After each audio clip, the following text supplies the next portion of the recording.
మధురాంతక నరేంద్ర గారు తన రచనా వ్యాసంగాన్ని దాదాపు 5 దశాబ్దాల క్రితం ప్రారంభించారు. వారిది సాహిత్య కుటుంబం.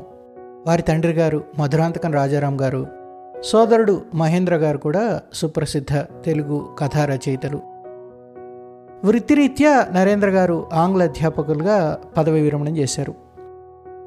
మన సమాజంలో మన వ్యక్తిత్వాల్లో ఉండే వైచిత్రిని, అనేక రకాలైన సంఘర్షణలని అత్యంత సహజంగా చిత్రీకరించడమే ఆయన రచనల్లో ఉండే ప్రత్యేకత.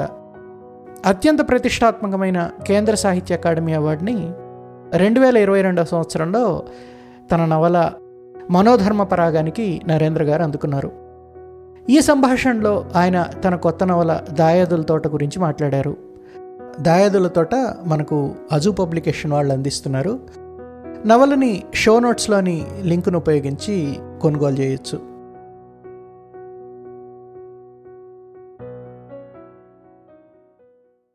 ఈ పుస్తకం ఒక వ్యక్తి ఎవరైతే ప్రధాన పాత్రధారి అని మనం అనుకుంటామో ఆ హర్ష అనే వ్యక్తి తన మూలాలు వెతుక్కుంటూ బయలుదేరడంతో కథ మొదలవుతుంది. అది ఒక మిష మాత్రమే అని నేను అనుకుంటాను, అతని అన్వేషణ అనేది.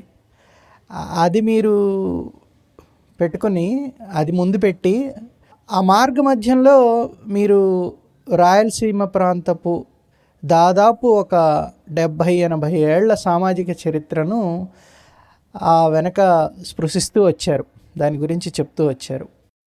మిషా అనడం కంటే అది ఒక దండలో దారం లాంటిది అతని జీవితం ఈ కథకి మొత్తంగా. అసలు ఈ నవల అయితే ఒక కథగా ప్రారంభమైంది. ముందు కథగా రాద్దాం అనుకున్నప్పుడు అందులో చెప్పవలసిన విషయాలు చాలా ఉన్నాయని, నవల అయితే సరిపోతుందని అనుకున్న తర్వాత దాన్ని నవలగా రాయడం ప్రారంభించాను. అసలు నవలగా ప్రారంభించిన తర్వాత ఆ పాత్ర వచ్చింది ఆ కథలోకి. కథ అయితే మిష మాత్రమే అయితే అది కథలో ఇంటెగ్రల్ పార్ట్ కూడా కావాలి కదా. కాబట్టి అతను ఇంటెగ్రల్ పార్ట్ కావటం కోసమని ఆ కథలో వచ్చిన తర్వాత అతను ఆ కథ మొదటి నుంచి చివరి దాకా ప్రయాణం చేస్తాడు. అతని ప్రయాణానికి మధ్యలో చాలా ఒక 9 మజిలీలు ఉంటాయి. ఆ 9 మజిలీల్లాగా 9 మంది మనుషులు వస్తారు. అసలు ఆ 9 మంది చాలా క్యాజువల్గా వచ్చి అతని జీవితంలో ప్రధానమైన పాత్ర వహించిన వాళ్ళు అన్నమాట. వాళ్ళందరూ అతని జీవితంలో ఏదో రకంగా ముడిపట్టబడిన వాళ్ళు. కాబట్టి అట్లా వాళ్ళు వచ్చారు. అయితే వాళ్ళందరూ ఈ ప్రాంతపు సామాజిక జీవితం యొక్క క్రాస్ సెక్షన్ లాగా తయారయ్యారన్నమాట. అన్ని మతాలకి, కులాలకి, ప్రాంతాలకి, వివిధమైన సందర్భాలకి, వివిధ అంశాలకి వాళ్ళు ఒక ప్రతీకల్లాగా, రిప్రజెంటేటివ్స్ లాగా వాళ్ళు తయారయ్యారు. అట్లా తయారైంది అన్నమాట. అట్లా ఒక ప్రాంతపు జీవితము ఒక నిర్దిష్టమైన కాలంలో జరిగినటువంటి పరిణామాలన్నీ అట్లా చెప్పడానికి వీలైంది. అట్లా నవల పుట్టుకొచ్చింది. నవల్లో ఎక్కువ భాగం చిత్తూరు జిల్లాలో జరుగుతుంది. అదే కాకుండా పక్కన సరిహద్దు జిల్లాల్లో కూడా మీరు నవల కథ జరుగుతుంది. ఇదే కాకుండా మీ రచనలన్నీ చూస్తే దాదాపుగా ఎక్కువ శాతం మీరు రాసే కథలు చిత్తూరు జిల్లా ప్రాంతానికి, మీరంటే తొండనాడు అంటారేమో, తొండనాడు ప్రాంతానికి చెందిన కథలే అయి ఉంటాయి. అంటే అక్కడి వాతావరణంలో కథలు ఎక్కువ పుట్టే అవకాశం ఏమైనా ఉందా? కథ మనిషికి చాలా అవినాభావమైన సంబంధం. మనిషి ఎక్కడ పుట్టినా కథలు వాడితో ఉంటాయి. అరేబియన్ నైట్స్ దగ్గర నుంచి, కాశీ మజిలీ కథల దగ్గర నుంచి మనకి అసలు మనిషికి కథకి మధ్య ఉన్న అవినాభావ సంబంధం చాలా పెద్దది. అది ఎంత పెద్దదంటే మనిషి అంత పురాతనమైందని అంటారు. కేవ్ మెన్ కూడా సాయంకాలం అయితే ఫైర్ ముందు కూర్చొని కథలు చెప్పుకుంటారు అని చెప్పి ఊహిస్తుంటారు ఇప్పుడున్న వాళ్ళందరూ. అయితే మా తొండనాడుకు ప్రత్యేకత అయితే ఉంది. మీరు అన్నట్టు ఇది ఈ ప్రాంతానికి సంబంధించిన కథ. అసలు ప్రపంచ సాహిత్యంలో ఏ రచయిత అయినా కూడా తన ప్రాంతం నుంచే రాస్తాడు. ఎవడైనా ఇప్పుడు స్టెయిన్బెక్ని రాయమంటే ఆయన తెలిసిన పైసానస్ గురించే రాస్తాడు. డాస్టోవిస్కీకి ఆయన మాస్కోని సెయింట్ పీటర్స్బర్గ్ని దాటి రాడు ఆయన. అసలు సెయింట్ పీటర్స్బర్గ్లోనే ఉంటుంది ఆయన జీవితం అంతా. డాస్టోవిస్కీకి, టాల్స్టాయ్కి అంతే. శరత్ రాసినవన్నీ బెంగాలీ గ్రామాలు. ఏ రచయిత అయినా ప్రపంచ సాహిత్యంలో ఏ రచయిత అయినా తనకు తెలిసినటువంటి జీవితం గురించే రాయగలడు. ప్రాంతీయత ఉండడం అనేది రచయిత బలం. ప్రాంతీయత చాలా బలం. ప్రాంతీయత రచయితకి ఎంత బలమో విమర్శకుడికి అంత పెద్ద బలహీనత. విమర్శకుడు మాత్రం పాపము చాలా పెద్ద పని అయింది. ప్రపంచ సాహిత్యం అంతా చూడాలి, అన్నీ చదువుకోవాలి, అన్నీ మాట్లాడాల్సి ఉంటుంది. కానీ రచయిత అయితే వాడికి ఉన్న సౌలభ్యము, సృజనాత్మక రచయితకున్న సౌలభ్యము, అతని బలమంతా ప్రాంతీయతే. కాబట్టి మా ప్రాంతం గురించే నేను రాశానంటే నాకు ఈ జీవితమే తెలుసు, ఇక్కడే పుట్టా. అసలు తొండనాడు మీరు అన్నారు కదా, ఈ తొండనాడు అనే మాట, ఈ తొండనాడుకున్నటువంటి ఈ ప్రత్యేకమైన లక్షణాలు ఇవన్నీ నాకు ఈ మధ్యనే తెలిసాయి. అది ఈ నాడులు ఒక కాలంలో మన దేశమంతా నాడులుగా ఉండేది. పలనాడు, వెలమనాడు. అసలు కడప జిల్లాలోనైతే పొత్తపినాడు, తొండనాడు, తర్వాత ఎన్ని నాడులు మనవి, మొరసునాడు, తొండనాడు, ఇవన్నీ పాతకాలపు పద్ధతులు. ఒక రకమైన ప్రత్యేకమైన సాంఘిక, సాంస్కృతిక, భౌగోళికమైనటువంటి జీవితం అన్నమాట. యాక్చువల్గా ఆ నేల వాళ్ళని అట్లా తయారు చేస్తుంది. కాబట్టి తొండనాడు అనేది చాలా విశాలమైన భాగం. మేము మా చిత్తూరు జిల్లా దానికి చివరిలో ఉంటుంది. అసలు దానికి అటువైపు కడలూరు దగ్గర నుంచి ప్రారంభమై ఇటు మద్రాసు దాకా వ్యాపించి ఇటు పలమనేరు వరకు సాగుతూ వస్తుంది అనమాట. ఇదంతా తొండనాడు అయింది. ఇంకో ప్రత్యేకమైన ప్రాంతం ఉంది. మీరు అన్నట్టు ఈ నవలలో నేను తొండనాడు గురించి రాద్దామని, చిత్తూరు గురించి రాద్దామని ప్రారంభించాను. కానీ మనుషుల జీవితాలు అంతగా నిర్దిష్టంగా ఉండవు. చిత్తూరు జిల్లా జీవితంలో రాద్దామనుకుంటే ఇది కడపకి వెళ్ళింది. కడప, చిత్తూరు అని మన ఏదైతే మనం ఇప్పుడు మాట్లాడతామో, ఇప్పుడున్నటువంటి ఈ రాజకీయమైనటువంటి సరిహద్దులు ఒకానొకప్పుడు లేవు. ఎందుకంటే తిరుపతిని తలుచుకుంటే అన్నమయ్యను వదిలిపెట్టడానికి ఎట్లా వీలవుతుంది? అన్నమయ్య పొత్తపినాడు చివరిలో ఉంటాడు. అక్కడి నుంచి ఆయన ప్రయాణం చేసుకొని, ఆయనకో దారి ఉండేది తిరుమలకి. చిత్తూరుకు తిరుపతి చిత్తూరు జిల్లాకి ఎంతమో మొత్తం కడప జిల్లాలో కూడా చాలా భాగాల్లో విడదీయరాని భాగం వాళ్ళ జీవితాల్లోకి. అట్లా కడప జిల్లా దీనిలోకి వచ్చేసింది. నాకు అట్లాగే చూసుకుంటూ ఉంటే ఈ జీవితం ఈ ప్రాంతపు వాళ్ళని అనంతపురం తీసుకెళ్ళింది, కర్నూలు తీసుకెళ్ళింది. అట్లా రాయలసీమ 4 జిల్లాలని తీసుకెళ్ళింది. అంతటితో ఆగలే. ఈ ప్రాంతం గురించి రాస్తున్నప్పుడు మద్రాసు ఈ ప్రాంతానికి చాలా అవినాభావమైన సంబంధం ఉంది. కడప వాళ్ళు కడప నుంచి రైలు ఎక్కి నేరుగా మద్రాసుకి వెళ్తారు ఏ పనికైనా, కడప వాళ్ళైనా. ఇక మా చిత్తూరు జిల్లా వాళ్ళకి చెప్పాల్సిన పనే లేదు. పెళ్ళిళ్ళు అయితే వేలూరుకి మద్రాసుకు పోకపోతే పెళ్ళిళ్ళే జరగవు. కంచికెళ్ళి పట్టు చీరలు కొనుక్కోవాల్సిందే తప్పనిసరిగా. అట్లా ఇటు మద్రాసు, వేలూరు, తిరువన్నామలే వరకు నేను వెళ్ళాల్సి వచ్చింది. నా వల్ల జీవితం వెళ్ళింది, మనుషులు వెళ్ళారు. అట్లాగే కర్నూలు దాకా వెళ్ళిన తర్వాత కర్నూలు వాళ్ళని హైదరాబాద్కి వెళ్ళకుండా ఆపడానికి కుదరదు. హైదరాబాద్ ఈ నగరం, హైదరాబాద్ కూడా ఈ నా పుస్తకంలోకి వచ్చింది. అట్లాగే తిరుపతి గురించి మాట్లాడుతున్నప్పుడు బెంగళూరు రాకుండా కుదరదు. బెంగళూరుకు కూడా తెలుగు వాళ్ళ జీవితం వెళ్ళింది. చిత్తూరు నుంచి చాలామంది యువకులు తర్వాత చాలా రకాల పనులకు బెంగళూరుకి వెళ్ళారు. ఇవన్నీ మనం ఇప్పుడు ఊహించుకుంటున్నటువంటి సరిహద్దులే కానీ ఒకప్పుడు కావు. అసలు బెంగళూరుని మద్రాసుని కట్టిన ఇద్దరు ముఖ్యమైన వాళ్ళు తెలుగు వాళ్ళేనని మనకు బాగా తెలుసు. ఇవి తెలుగు ప్రాంతాలు. ఇట్లా ఈ ప్రాంతం గురించి రాయడం మొదలెట్టిన ఈ సరిహద్దు ప్రాంతాలన్నీ వచ్చేసాయి ఆ నవలలోకి. ఇప్పుడు కేవలం ఇది రాయలసీమ నవల, తొండనాడు నవల అనడానికి కూడా వీలైన పరిస్థితి. అది ఒక రకంగా సమకాలీన జీవితం యొక్క ఒక ముఖ్యమైన పార్శ్వాన్ని తెలుపుతుంది. ఒక ప్రాంతానికే నిర్దిష్టంగా ఉండిపోయేటువంటి జీవిత విధానం ఇప్పుడు లేదు. జీవితం అని చాలా వైపులకి ప్రవహిస్తుంది. ఇంకోటి ఆసక్తికరమైన విషయం ఏంటంటే ఈ నవల్లో మీరు పైకి చెప్పకపోయినా ఆ ప్రాంతాల్లో ఉన్న సామాజిక వర్గాలన్నింటినీ మీరు స్పృశించారు. ఇంకోటి స్పృశించడమే కాకుండా ఇప్పుడు మనోధర్మ పరాగానికి ఈ నవలకి ఒక తేడా ఉంది మీరు రాసిన పద్ధతిలో. అదేంటంటే మనోధర్మ పరాగంలో కూడా చాలా క్యారెక్టర్స్ ఉంటాయి.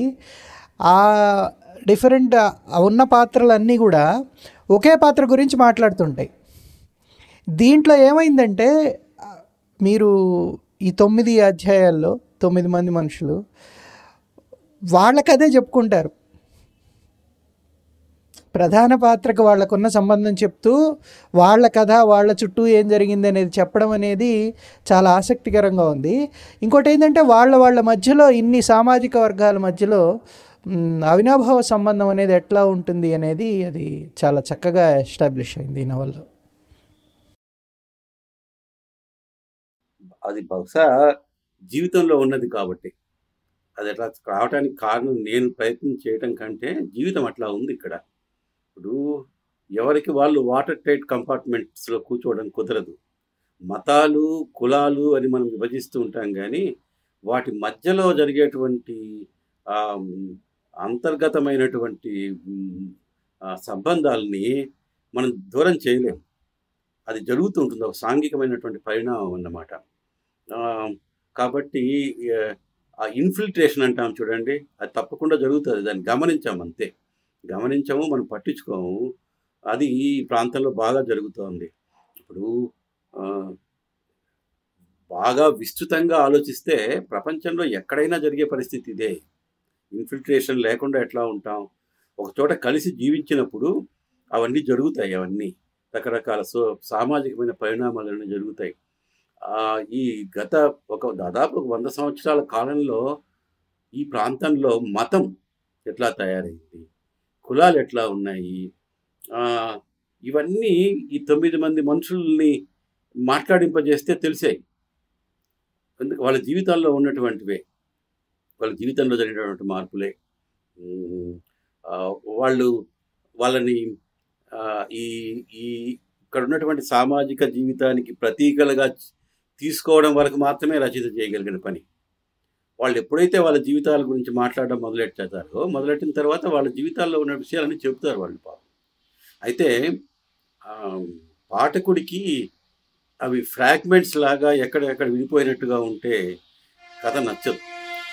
పాఠకుడు ఏదో ఒకటి తెలుసుకోవడం కోసమో దేనికోసం పరుగులు తీయాలి. అందుకోసమని ఆ ప్రధాన పాత్ర యొక్క అన్వేషణతో బయలుదేరుతాడు. మిగిలిన వాళ్ళు కూడా అతని జీవితంలోకి వచ్చి అతని జీవితంలో జరిగిన పరిణామాలని చెబుతూ పాఠకుడికి కావలసిన సమాచారాన్ని ఇస్తూనే తమ గురించి తాము చెప్పుకోవాలన్నమాట. అదొక ఇప్పుడు పాఠకుడికి వాళ్ళ జీవితం మీద ప్రత్యేకమైన ఆసక్తి పుట్టాల్సిన అవసరం లేదు, ఎందుకంటే ప్రధాన పాత్రతో ఉంటాడు పాఠకుడు. కానీ పాఠకుడికి వాళ్ళ గురించి చెబుతూనే అతని గురించి చెప్పేటువంటి అవకాశం కలగాలి. అట్లా ఇంటర్ట్వైన్ చేయడం, వాళ్ళ జీవితాల్లో ఇతని జీవితాన్ని ముడిపెట్టడానికి కోసం చేసిన ప్రయత్నంలో చాలా సామాజికమైనటువంటి అంశాలు వచ్చే అవకాశం వచ్చింది అన్నమాట. అంటే సామాజిక జీవితంలో ఉండేటువంటి భిన్నమైన పరిణామాలు, మతము, కులము, భాష, తర్వాత వ్యవసాయంలో వచ్చిన పరిణామాలు, ఆర్థికంగా జరిగిన మార్పులు, సామాజిక జీవితంలో వచ్చిన మార్పులు, పల్లెలు ఎలా కిలమైపోతాయి, నగరాలు ఎందుకు పెరిగిపోతూ ఉన్నాయి, ఇట్లా ఒక సామాజిక చిత్రపటం అంతా తీసుకొచ్చే అవకాశం. ఇదే కాకుండా మీరు అక్కడ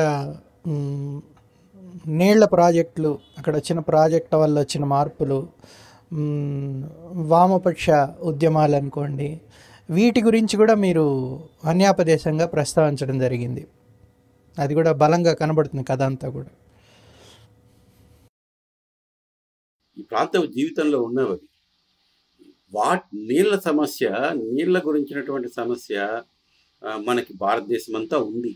బహుశా ట్రాపికల్ కంట్రీస్లో అన్నిట్లో ఉంటుందేమో వాటర్ సమస్య అనేది. ఈ నదులు ఎక్కువగా ఉన్న దేశాల్లో లేకపోవచ్చు కానీ మిగతా దేశాలన్నీ నీటి సమస్యతో ఉన్నాయి.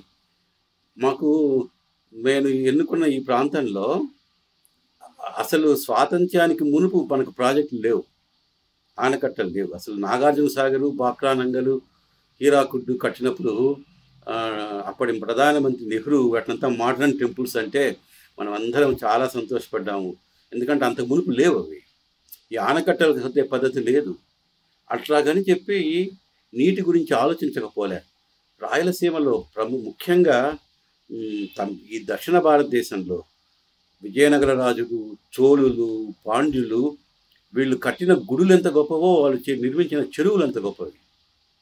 అన్ని ప్రాంతాల్లో చెరువులు కట్టారు వాళ్ళు. వ్యవసాయానికి చాలా ప్రాముఖ్యత ఇచ్చారు ఈ రాజులు, ఎందుకంటే అదే వాళ్ళకు జీవనోపాధి అన్నమాట. కాబట్టి మొత్తం దక్షిణ భారతదేశం అంతా చెరువుల దేశం. ఎక్కువగా మాట్లాడితే మా తొండనాడంతా చెరువులు, తొండనాడంతా చెరువుల మీద జరిగేటువంటి వ్యవసాయం. కొన్ని ప్రాంతాల్లో చెరువులతో సరిపోదు. ఇప్పుడు మనకి అనంతపురం జిల్లాకి, కర్నూలు జిల్లాకి చెరువులు చాలు.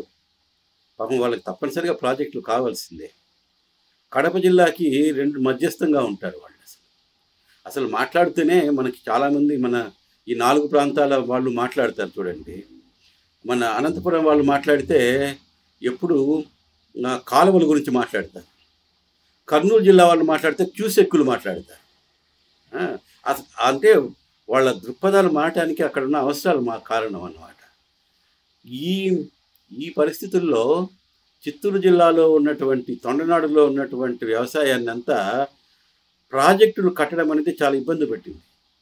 ఆనకట్టలు చిన్న చిన్న నదులకంతా చెక్ ప్రాజెక్టులు కట్టేస్తే ఆ ప్రాజెక్టులు కట్టిన చోటంతా ఏమైందంటే కొన్ని వందల ఎకరాలు సాగుబడిలోకి వచ్చాయి. కానీ ఆ నది ప్రవహించే మేర కొన్ని వేల ఎకరాలు ఎండిపోయినాయి. ఇది ఒక పెద్ద సోషల్ ఎవల్యూషన్, పరిణామం. అందుకే వ్యవసాయం అనేది ఇప్పుడు ప్రాబ్లం, కానీ గత 40-50 ఏళ్ళుగా మా చిన్నతనంలో మా ప్రాంతాలంతా నేను చెప్పే తొండనాడు ప్రాంతాలంతా ఎక్కడ చూసినా వరి చెలకే పండించేవాళ్ళు. మా ఊరు చుట్టూ వరి పంటలు. ఎందుకు తిరుపతికి వస్తే మా ఊరు నుంచి బస్సులో కానీ రైల్లో కానీ తిరుపతి ఊరిని ఆనుకొని యూనివర్సిటీ వరకు పొలాలే. తిరుపతి ఊళ్ళో పొలాలు ఉండేవి. అసలు ఊళ్ళో ఇప్పుడు ఎక్కడైతే మనం కాలనీలు ఏర్పడ్డాయో అక్కడంతా వరి పొలాలు ఉండేవి. అసలు వరి, చెరకు అనే ఈ 2 ప్రముఖమైన పంటలు దాదాపు మాయమైపోయినాయి. ఎందుకు మాయమైపోయినాయంటే వాటర్ లేదు, వాటర్తో ప్రాబ్లం. ఈ చెక్ డ్యాములు లేకపోతే ఇంకా బతికేవి.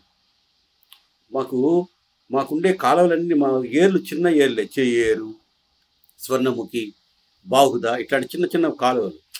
తమాషా ఏంటంటే ఈ తొండనాడు అంటే నది లేని ప్రాంతం. బహుశా దేశంలో నది లేని జిల్లా చిత్తూరు జిల్లా ఉంటుంది. స్వర్ణముఖి పెద్ద నదేం కాదు, అసలు అది పెద్ద వంక లాంటిది. కానీ మా చిన్నతనంలో ఏంటంటే అన్ని ఏర్లకి పక్కన కట్టు కాలువలు ఉండేవి. ఆ వర్షం పడితే నీళ్ళు వస్తాయి. ఆ నీళ్లు చాలా వస్తే ఆ నీళ్ళన్నింటినీ ఆ పక్కనుండే కాలువలకు మళ్ళిస్తే అవి వెళ్ళి చెరువులు నింపేస్తాయి. చెరువులన్నీ పుష్కలంగా నీళ్ళతో తొణికిసలాడుతూ ఉండేవి. ప్రతి సంవత్సరము చెరువు కింద ఉంటే నేల 2 ఫలితాలు వచ్చేవి. అది పోయిందన్నమాట. అది అంటే ఈ వాటర్తో ముడిపడిన జీవితం ఈ ప్రాంతంలో. వీటి గురించి ప్రస్తావన చేయడం కోసం అని చెప్పి కొంత ప్రయత్నం చేయాల్సిన పని వచ్చిందనమాట. ఇప్పుడు ఉండేటువంటి ప్రాజెక్టులు, వాటి పరిస్థితి ఏంటి, ఇవన్నీ. అట్లాగే లెఫ్టిజం కూడా యూనివర్సిటీ ఉన్నప్పుడు, చదువుకున్న వాళ్ళు ఉన్నప్పుడు తప్పనిసరిగా వామపక్ష భావజాలం ఉంటుంది.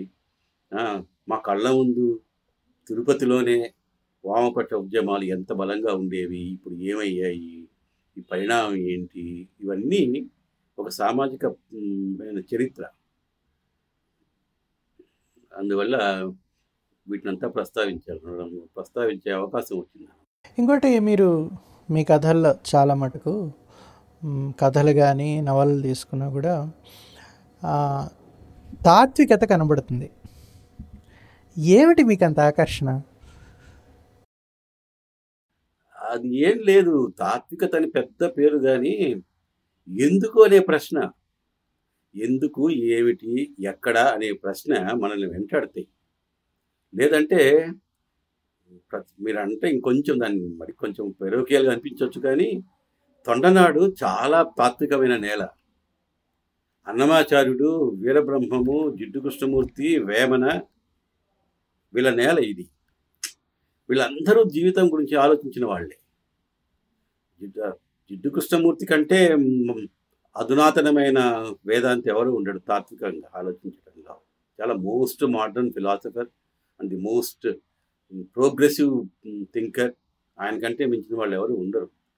ఆయన వెనకాల ఇంత పెద్ద తాత్వికమైనటువంటి ఆలోచన ఈ ప్రాంతంలో జరిగింది. ఈ ప్రాంతానికి ఒక పెద్ద సాంస్కృతికమైనటువంటి భూమిక ఉంది. అవి ఏంటి? సాహిత్యంలో కూడా మహాభారతం ఇలా రక్తంలో ఉంటుంది. మహాభారతాన్ని కూడా ఒక తాత్విక చర్చతో తయారు చేసుకుంటారు వీళ్ళు. ఈ ప్రాంతం పల్లెటూళ్ళలో ఉండేటువంటి మామూలు గ్రామీణులు, రైతులు రచ్చబండ మీద కూర్చొని మహాభారతంలో ఎవరిది నీతి, ఎవరిది అవినీతి అని శాస్త్ర చర్చలు మొదలెడతారు. అది అట్లాగే ఇక్కడ ఉన్నటువంటి జానపద కథలు, ఈ ప్రాంతము, వీళ్ళకు ఈ ఆధ్యాత్మిక చింతన ఉంది. అది లేనిది ఎవరికి, మనం బహుశా నేను ఈ ప్రాంతం వాడిని కాబట్టి ఇట్లా అనుకుంటానే కానీ, ఏ ప్రాంతం వాళ్ళకైనా ఈ ప్రశ్న లేకుండా పోయే అవకాశం ఏముంది? కాబట్టి ఏదైనా ఈ జీవితపు చరణ సూత్రాల గురించి పట్టించుకున్నప్పుడు, జీవితాన్ని నిర్దేశించేటువంటి శక్తులు ఏమిటి అని ఆలోచించేటప్పుడు, వాటి గురించి ఒక భౌతికమైన చర్చతో మనం ప్రారంభించినా కూడా దానికి తప్పనిసరిగా ఈ తాత్వికమైనటువంటి ఆలోచన వచ్చి తగులుకుంటుంది తప్పనిసరిగా. బట్ మీరు భారతం అంటే గుర్తొచ్చింది. ఈ కథ కూడా ముఖ్యంగా ఒక కథ నడుస్తూ ఉంటుంది. తర్వాత దానిలో పిల్ల కథలు, ఉపకథలు అవన్నీ నడుస్తూ వచ్చి వాటిలో ఆ ఉపకథల్లో కూడా అల్లికుంటుంది. ఉపకథలకి మధ్యలో కనెక్షను ఇలా తమాషాగా రాసుకొచ్చారు మీరు. అది అంటే అది మహాభారతంలో ఉన్న విషయమేననుకోండి. మీరు అన్నది కూడా నేను ఇప్పుడు అనిపిస్తోంది నిజమే. ఎందుకంటే ఉపకథలు చెబుతూ వాటిని ప్రధానమైన కథతో కలపడం. మహాభారతం అనేది కథల సముద్రం అని కదా దాని పేరు. దాంట్లో లేనిది ఏముంది అని అంటాం కదా మనం. మహాభారతం మాకైతే తొలనాడుల వాళ్ళ రక్తంలో ఉంటుంది. పిల్లలు ఇక్కడికి మహాభారతం 18 రోజులు యజ్ఞం జరగటం, కాబట్టి ఆ యజ్ఞంలో పాండవ పూజ చేయటం, ఇవన్నీ ఇక్కడ సంప్రదాయంలో ఉంటాయి. అది అందువల్ల ఈ ప్రాంతానిది అయినటువంటి ఒక కథన పద్ధతి కూడా ఉంది. ఈ ప్రాంతపు కథన పద్ధతి మౌఖికమైంది. ముఖ్యంగా నేను అక్కడ కొంచెం మార్గం మార్చుకోగలిగింది. మా ముందు జనరేషన్కి వాళ్ళకు ఉన్నటువంటి ఆ మౌఖిక ధోరణి నుంచి నేను మారి కథని షోయింగ్ స్టోరీస్ మోర్గా చేయడానికి ప్రయత్నం చేశాను. నాకు ఎందుకు అది ఆకర్షణీయంగా కనబడదు నాకు. ఎందుకంటే టెల్లింగ్ స్టోరీస్లో రచయిత యొక్క పాత్ర కనబడుతుంది. వాడి వ్యక్తిత్వం అంతా వాడు ఉంటాడు టెల్లింగ్లో. దృశ్యం చేసేటప్పుడు రచయిత విత్డ్రా అయిపోతాడు కథలోంచి, దూరం నుంచి. కాబట్టి ఆ విత్డ్రాయింగ్ అనేది మొదటి నుంచి ఇష్టం నాకు ఎందుకో. అది మనిషి యొక్క క్యారెక్టర్ని బట్టి ఉంటుంది అనుకుంటా. అందువల్ల దాని నుంచి మారాను. కానీ ఈ ప్రాంతపు ఆ కథన ధోరణి బహుశా నాకు తెలియకుండానే నాలో ఉంటుంది, తప్పనిసరిగా వచ్చి ఉంటుంది. స్పష్టంగా కనబడుతుంది ఈ నవల్లో, చాలా స్పష్టంగా కనబడుతుంది ఇన్ఫ్లుయెన్స్ అనేది. తర్వాత ఇప్పుడు మీరు మొదట రాసిన వెర్షన్ వేరు ఈ నవల, తర్వాత మీరు చాలా మార్పులు రెండో వెర్షన్లో చేసి తీసుకొచ్చారు. ఏమి జరిగింది మధ్యలో?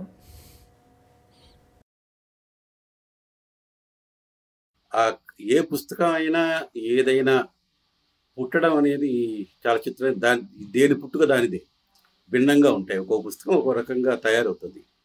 మనం పూర్తిగా తయారైన పుస్తకాన్ని అయితే మనం చూస్తాం, కానీ దాని కృత్యాధ్యవస్థలో అది బీజంగా తయారయ్యి ఇప్పుడు ఉన్నటువంటి ఆకారాన్ని సంతరించుకునేటువంటి కాలం మధ్యలో జరిగినటువంటి గొడవ పెద్దగా పాఠకుడికి అవసరం లేదు పాఠకుడికి. కానీ రచయిత అయితే పడక తప్పదు, కృత్యాధ్యవస్థ. నేను మీకు ఇదే చెప్పాను కదా ఇదివరకే. అసలు ముందు కథ రాసినప్పుడు ఇది ఏంటిది, చాలా విషయాలు ఇంట్లో చెప్పవలసి ఉన్నాయి, ఎందుకు దీన్ని ఇప్పుడు ఓ పెద్ద బాగా స్వేచ్ఛగా జీవిస్తాననేటువంటి ఒక గోవుని తీసుకొచ్చి ఒక చిన్న గూటం కొట్టి కట్టేసినట్టు అయిపోతుంది కథ రాస్తుంది. దీన్ని కొంచెం వదలొచ్చు కదా అనిపించింది. అట్లా అప్పుడు దాన్ని నవలగా రాస్తే మొదట్లో నేను ఒకసారి చేసిన పని రెండోసారి చేయడం కొంచెం ఇబ్బంది ఉంటుంది. ఎందుకు అదొక రకమైన అంటే రచయితకి కూడా రాయటం అనేది ఒక సవాలుగాను, ఒక ఛాలెంజ్గాను, ఒక కొత్త మార్గంలో నడిచి ఉంటేనే బాగుంటుంది. లేకపోతే స్టేల్గా ఉంటుంది, ఇబ్బందిగా ఉంటుంది. చేసిన పనే చేస్తే ఏం బాగుంటుంది అసలు. కాబట్టి నేను దాని ఇంతకుముందు మనోధర్మ పరాగంలో పాత్రల చేత మాట్లాడించాను కదా, మళ్ళీ ఆ పని చేయడం బాగుండదని నేను సర్వసాక్షి కథనంలోనే రాశాను. మొదట్లో రాస్తే అది బాగా 450 పేజీల దాకా వచ్చినట్టుంది దాదాపు. అన్ని 450 పేజీలు రాసిన తర్వాత గమనిస్తే ఇంకా చాలా విషయాలు దాంట్లో చెప్పవలసింది ఉంది. అసలు ఆ పద్ధతిలో ఆ నవలని బాగా దాన్ని చెప్పవలసిందంతా చెప్పాలనుకుంటే దానికి ఇంకో 200-300 పేజీలు పెరిగేటట్టుంది. పెరిగితే అది కూడా మనము దురదృష్టవశాత్తు తెలుగుదేశంలో పుట్టాము. ఏదో రష్యాలోనో చివరకు కన్నడ దేశంలో పుట్టినా ఆ పని చేస్తుంటాను నేను బహుశా. ఎందుకంటే పెంచడం బాగానే ఉంటుంది, అది కూడా ఆ రకంగా చేయటం వల్ల కూడా దానికి ఇంకొంచెం బలం రావచ్చు. దానికి కొన్ని డైమెన్షన్స్ ఉంటాయి. ఇప్పుడు 800-900 పేజీలు రాసిన నవలలు మనకు ఉన్నాయి కదా రష్యన్లవి. ఎందుకు కన్నడంలో రచయితలందరూ చాలా పెద్ద నవలలు రాస్తారు కొంతమంది. మలయాళంలో పెద్ద నవలలు వచ్చాయి మనకి. మన తెలుగులో కూడా మొదట్లో పెద్ద నవలు ఉన్నాయి. ఇప్పుడు నేను రాసిన మనోధర్మ పరాగమే చాలా పెద్దదైంది మొర్రో అని చెప్పి ముట్టుకుంటూ ఉంటే ప్రపంచం, నేను మళ్ళీ ఇంకోటి ఎక్కడ రాయాలని, ఇవన్నీ సాహిత్యేతరమైనటువంటి ఇన్ఫ్లుయెన్సెస్, సాహిత్య సంబంధమైనవి కావు. కానీ ఒక్కొక్కప్పుడు రచయిత ఎప్పుడు కానీ ఏ రచయిత అయినా ప్రపంచంలో వాడికి ఉన్నటువంటి పరిమితుల లోపల పనిచేయాల్సిందే. వాడికి ఎంత స్వేచ్ఛ ఉండినా ఎప్పుడు రచయితకి ఏ కళాకారుడికైనా సమకాలీనమైనటువంటి పరిమితుల లోపల పనిచేయాలి. కాబట్టి నాకు అప్పుడు అనిపించింది, సరే దీన్ని వీలైనంత సంక్షిప్తీకరించడము, లేకపోతే చెప్పవలసిన అంశాలన్నీ చెబుతూ చేయాలనిపిస్తే ఆ పాత్రల దగ్గర మాట్లాడించడం తప్పితే మరొక మార్గం లేదనిపించింది. అందువల్ల దీంతో పాయింట్ ఆఫ్ వ్యూతో అప్పుడు నెక్స్ట్ ప్రయోగం చేసినప్పుడు నేను మళ్ళీ రీకాస్ట్ చేస్తే దాదాపు 300 పేజీల్లో చేయగలిగాను ఆ పని. కారణం ఏంటంటే దానికి అక్కడున్న సౌలభ్యం ఏమిటంటే రచయిత సర్వసాక్షిగా ఉన్నప్పుడు చాలా విషయాలు చెప్పొచ్చు, వాటిని కూడా లింక్ చేయొచ్చు. దానికి కొంచెం కష్టపడాలి, చేయడం అసాధ్యం ఏం కాదు. కానీ ఇక్కడ ఏమవుతుందంటే మనం ఫస్ట్ పర్సన్ నెరేటివ్ తీసుకున్నప్పుడు ఏ పాత్ర వాడి జీవితం గురించి చెబుతున్నప్పుడు రచయిత తనకు కావాల్సినవన్నీ చెప్పడానికి ఉండదు. దీన్ని అసలు ఇంగ్లీష్లో విమర్శకులు చాలా బాగా చెబుతారు. అసలు మార్క్ ట్వైన్ మొదటి నవల టామ్ సాయర్ రాసినప్పుడు ఆమ్నిషియంట్ నెరేటివ్గా రాస్తాడు. తర్వాత హకుల్బెర్రీ ఫిన్కి వచ్చేసరికి ఫస్ట్ పర్సన్కి వచ్చాడు. ఎందుకు ఇట్లా చేశారు అంటున్నప్పుడు ఆయన ఏదో చెప్పాడు, కానీ విమర్శకులు ఏమంటారంటే unnecessary intrusion of the writer ఉండదు అని. రచయితే చాలాసార్లు అనవసరమైన విషయాలన్నీ దూరి చెప్పేస్తూ ఉంటాడు. ఇందులో ఈ దృక్కోణంలో అది కుదరదు. ఆ పాత్ర అది చూడగలిగింది, దాని పర్సెప్షన్లోకి రాగలిగింది, దాని జీవితంలో ఉన్నవే చెప్పాలి. కాబట్టి ఒక స్టాండ్ పాయింట్ వచ్చేస్తుంది అనమాట. అందువల్ల సంక్షిప్తీకరించగలిగే అవకాశం వచ్చిందనమాట. అసలు హకల్బెర్రీ ఫిన్నే లిటరరీగా పై స్థాయిలో చెప్తారు కదా టామ్ సాయర్ కంటే కూడా. నిస్సందేహంగా నేను 2 నవలు చదివిన వాడిని. మార్క్ ట్వైన్ అంటే బాగా ఇష్టం. మార్క్ ట్వైన్ ప్రపంచ సాహిత్యంలో అద్భుతాల్లో ఒకడు. కానీ ఏమవుతుందంటే గొప్ప రచయితలందరూ వాయిస్ అవుతారు. మార్క్ ట్వైన్ కూడా తనకు తెలియకుండానే ఆనాటి అమెరికన్ జీవితానికి వాయిస్ అయ్యాడు. ఎట్లా అయ్యాడు? టామ్ సాయర్ రాసేటప్పటికైతే ఆయన కాన్సెప్ట్ ఏదో ఉంది, పిల్లల కథ రాశాడు. అది కూడా అందులో కూడా చాలా అమెరికన్ జీవితాన్ని మానవ మనస్తత్వాన్ని చాలా బాగా చెప్పాడు ఆయన. అది పిల్లల కథ కాదు. ఈ పిల్లల కథలు అనుకునేటివి ఉన్నాయి చూడండి. Gulliver's travels, Tom సాయరు, Robinson Crusoe, ఇవి కేవలం పిల్లలవని పిల్లలు అనుకుంటారు అంతే. అవి it is meant for the elders. చాలా ఉంది దాంట్లో. అది పిల్లలు దాంట్లో ఉన్న ఎంటర్టైన్మెంట్ చూస్తారు, కానీ దానికి ఉన్నటువంటి విశాలత్వాన్ని, యూనివర్సల్టీని అవి అవి అవి పెద్దలవి కూడా. అసలు యాక్చువల్గా పెద్దలకు కూడా అర్థం కావు అంత గొప్ప విషయాలు. అంత పెద్ద మంచి పుస్తకం టామ్ సాయర్. కానీ హకుల్బెర్రీ ఫిన్ వచ్చేసరికి ఏమైందంటే, ఆయన హకుల్బెర్రీ ఫిన్ తీసుకున్న తర్వాత మొదట్లో 11వ అధ్యాయమో 13వ అధ్యాయం రాసి ఆపేశాడు. దాన్ని 3 సంవత్సరాలు 4 సంవత్సరాలు రాయలే ఆయన. ఆ తర్వాత తీసుకొని ఒక్క ఏక బిగిన్ రాశాడు. ఆపిన చోట ఒక పెద్ద సమకాలీనమైన సంఘర్షణ ఒకటి ఉంది. ఇది మొట్టమొదటిసారిగా ఒక తెల్ల కుర్రాడు ఒక నీగ్రో వాడితో మమేకమవుతాడు. సైకలాజికల్ ఐడెంటిఫికేషన్ వరకు వచ్చిన తర్వాత ఆ ఐడెంటిఫికేషన్ అవ్వడానికి ముందు ఆగిపోయాడు ఆయన. అక్కడ ఏం చేయాలో తెలియలే. Once that identification got established, తర్వాత నవల పరిగెత్తిపోయింది అన్నమాట. అది ఆ సమకాలీన అమెరికన్ జీవితాన్ని అంతా ఆయన దాంట్లో పట్టుకోగలిగాడు. ఆ జీవితాన్ని పట్టుకోవడమే కాదు, అమెరికన్ యాటిట్యూడ్ని పట్టుకున్నాడు ఆ నవల్లో. ఆ నవల చివరిలో ప్యారడీ ఆఫ్ రొమాన్సెస్ జరుగుతుంది.